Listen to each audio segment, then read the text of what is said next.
guys, John here. Thanks for watching the video. With another surprised Allan tune, but it's not an Allan tune. It's actually a Chad Wackerman tune. We're going to do Downside Up today. So my final video that I want to do is still taking an extraordinary amount of time, well, a lot more time than I thought it was going to, and I'm still maybe barely halfway done with it. So I figured maybe in the meantime I'll just throw another quick video. It's been so long I almost forgot how to do these. So this is a Chad Wackerman tune, and it's got some Allan hallmarks in it, so I was actually curious about it, and I believe I emailed Chad personally, asked him about it, and he said that he wrote this tune as a keyboard and bass sort of sequence and presented it to Allan, and then he said Allan tweaked some chords. But it's very much like an Allan tune where you've got some sort of subtle variations, some nice voice leading and stuff. So I figured it's pretty straightforward, so it might be kind of fun to do. So hey, let's do it. Let's do Downside Up.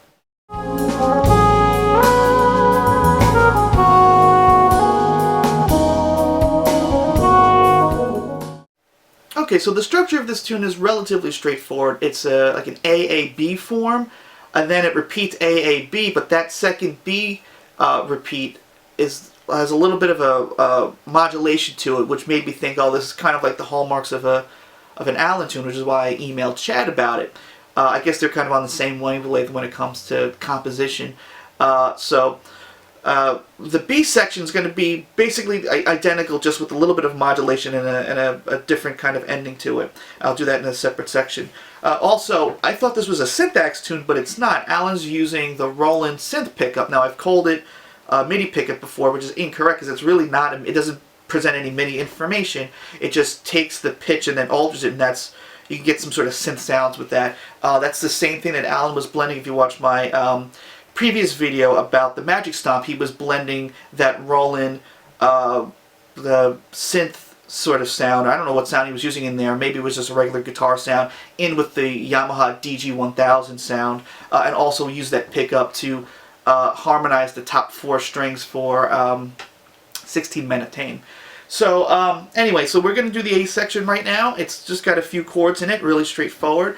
And what I'm going to do a little bit differently here is I'm going to talk about what the bass is doing. Now, normally with Allan tunes, I don't talk about that because it will make naming the chords more difficult. But in this case, I think it gives you a better understanding of what the harmony is doing. And plus, there's no live version, so there's only the version that's on the record. So I'm going to go by that because, you know, with other Allan tunes, Allan has different bass players, and they play different bass parts over it, inherently changing the sound of that chord, which once again makes it harder to teach. So in this case, I'm going to actually talk about what the bass is doing, just for the A section, really. So the first chord is this E flat major 7 in first inversion, which we've seen before, and you can also think of this as a G minor with an added flat 13 or added flat 6. But again, talking about what the bass is doing here, and the bass is playing a C. So it really has a C minor 9 kind of sound. Now we've seen this chord before in Where Is One, but in this case Allan's really just playing the upper structure of this C minor 9 chord because the bass is playing a C. Now, yeah, you can play with the C in there, but what happens is for the next chord, it's basically impossible to play that bass note. So what's cool here is that you're playing this E flat and this B flat on top, and the 2 notes on the bottom sort of in contrary motion, where the G goes up a half step and the D goes down a half step. All effectively, while, like I said, while this E flat and B flat are on the top. So now you have this chord, which is really tricky to play. You're really going to have to use like the side of your hand, as I've said before. And of course, there's a couple of different ways to think of this chord by itself. We got a 1, a 4, a 5, and a 9. So we have like an A flat 9, A flat sus4 add 9 chord. Or if you want to still consider E flat your root, you have E flat, B flat, which is your 1, your 5, a 4, and a flat 7. So this is an E flat 7 sus4. You can think of it like that. But again, what's the bass doing? Before, the bass played a C, and then it moves down chromatically to a B. So now, considering B as our root, now we have a 6, a 9, a major 3rd, and a major 7. So I would consider this a B major 13 chord. And again, basically impossible to play with your first finger, so you really need the bass to do this. So anyway, to reiterate, C minor 9 to a B major 13. That chord gets moved down a whole step. So now you have a B flat minor 13, B flat minor 9 to an A major 13.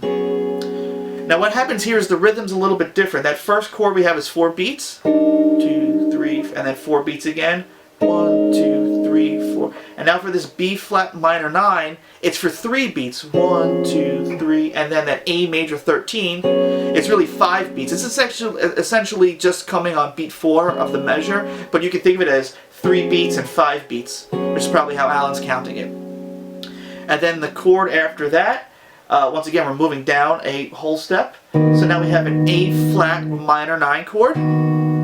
So the bass is playing an A flat, but then it goes to this chord, which I've called before as it's part of like the upper structure of an A major and 9, but you're taking your first finger off and playing an added sharp 11 here, so it's like an A major and 9 add sharp 11, but the bass here is actually playing an E.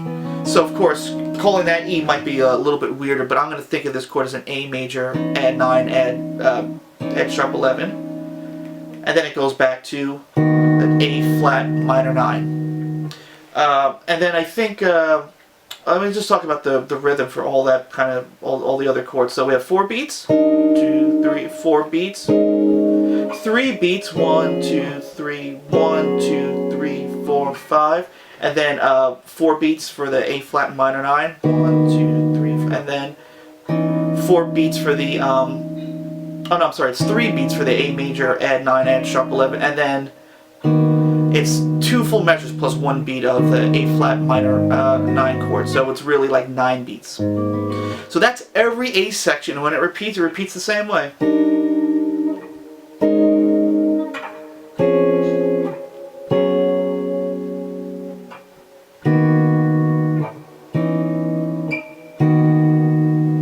That's it. It happens every time. Now we're going to talk about the B section. And the B section is going to be a little bit longer. The chords aren't really too bad, but again has some weird beats in certain measures. It's not 4/4 through the whole thing. Certain chords get held up for a little bit longer than others. So I'll talk about that, and the variation's a little bit different with that as well.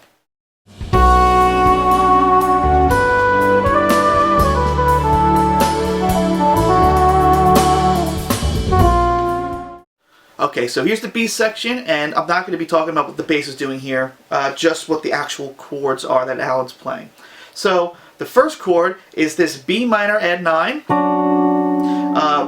Allan's not playing the B here, but it's like the upper part of it, so it's a B minor add 9 for 4 beats. And then it goes to this G6 chord. It's also the same chord as in home.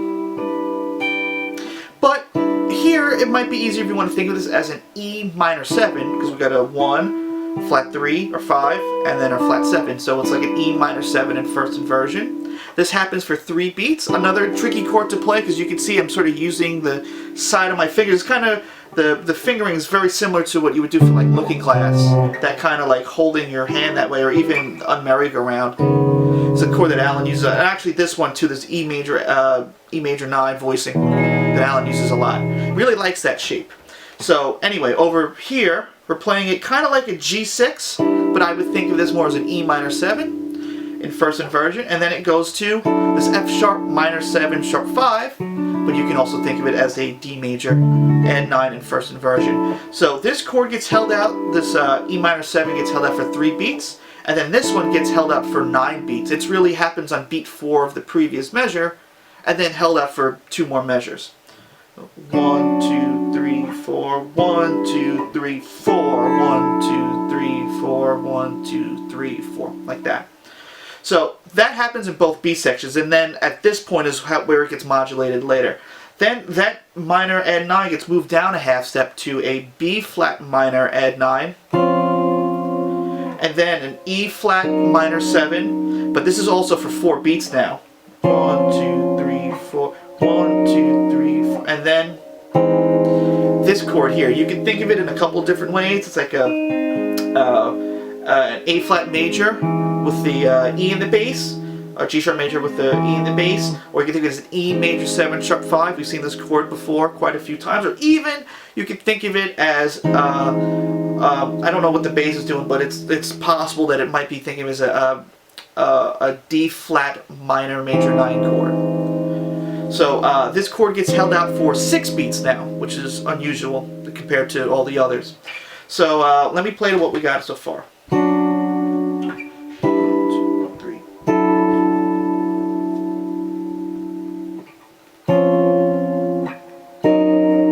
And then 6 beats. Now we go to this chord, this sort of shape here. We've got, I would consider this an 11 chord. We've also seen this before in an earlier Allan tune. I think it was Out From Under. I think it gets used here. We got 1, a flat 7, a major 3rd, and then our 11. And here it's a D flat 11 to a C 11. And this is for 2 beats. 1, 2, 1, 2, and then a B flat and 9 sus 4. And that gets held out for 6 beats. So 1, 2, 1, 2, 1, 2, 3, 4, 5, 6. And now those two 11 chords, those dominant 11 chords, get moved up a half step. So now it's D11 for 2 beats, D flat 11 for 2 beats, and then back to B flat and 9 sus 4 for 6 beats. 3, 4. So it sounds like this. 1, 2, 1, 2, 1, 2, 3, 4, 5, 6. 1, 2, 1, 2, 1, 2, 3, 4, 5, 6. Then it goes to an A major 7 sharp 11 chord for 4 beats. And then this type of version of A flat minor add 9, it's sort of like what we did before, but now instead of playing the 5th, we're actually playing the A flat. So there's an A, so it's a A major 7 sharp 11 for 4 beats, an A flat minor add 9 for 4 beats, and then that F sharp major 7 sharp 5 for 6 beats. Again, you can think of it in multiple different ways, as a B flat major with a maybe a B flat major with a G flat in the bass, or maybe even as a E flat minor major 9 chord. So that gets held up for 6 beats, and then it goes back to the A section. Yeah. So then it repeats again, and then we get to the B section, which I'll talk about how it's slightly different now from the original B section.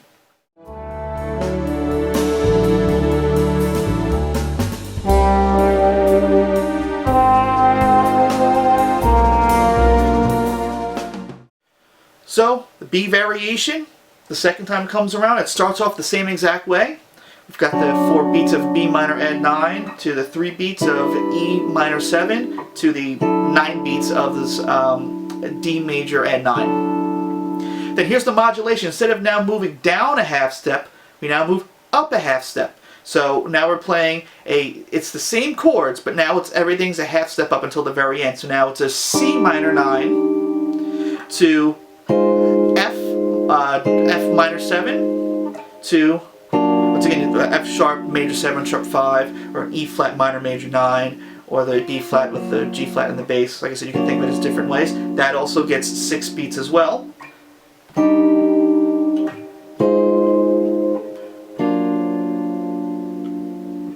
Then the same thing that we did before with those dominant 11 chords. We're playing E flat 11 to D11 to an E add 9 sus 4. And that's also for 6 beats, so 2 beats. 2, 1, 2, 1, 2, 3, 4, 5, 6. Then that same modulation, so now instead of playing E flat 11, we're playing E11. E11 for 2 beats, E flat 11 for 2 beats, C add 9 sus 4, also for 6 beats again. Still the same chords, now we're playing just modulated up, so now it's a B major 7 sharp 11 for 4 beats, to a B flat minor add 9 for 4 beats. This is where it's a little bit different here. The second chord is a little bit tricky here. The first one for 2 beats is an E major 7 sharp 11. Then it goes to, this one's really tough to hear, and of course once the solo starts, a lot of these chords, there's variations of them, so they're not always played the same exact way, but I think this is the base of what it is. I'm hearing this, which I'm thinking of it as an E flat with the minor 3rd, the 4, and the 5. So to me, this is like a E flat minor 11 add 11 chord. And this is also for 2 beats. So 1, 2, 1, 2. And then the last chord is this A flat major with an A in the bass, or what I would consider an A minor major 7 with the sharp 11. And this chord gets held out for 8 beats.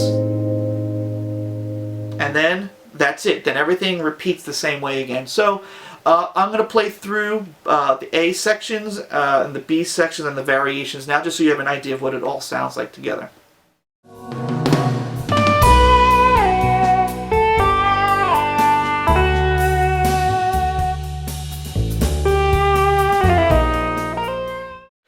Don't worry so much about the time in this part, because I just sort of want to get the point across of what it sounds like. So if I'm not playing everything the amount of time, it's really just to speed the parts up.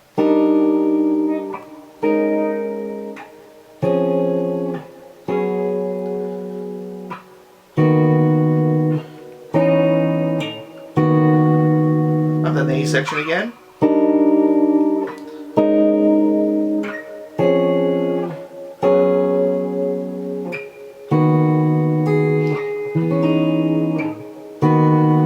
First B section.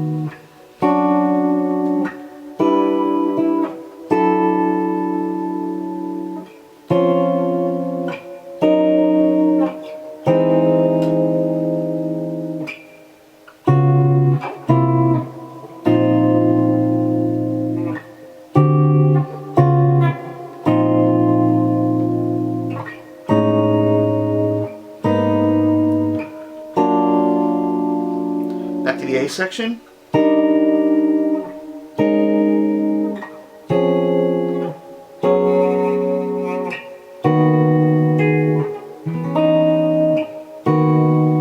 A section repeat.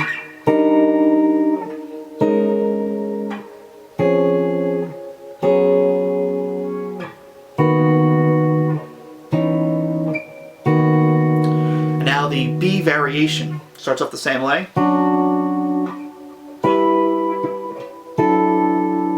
Now the modulation.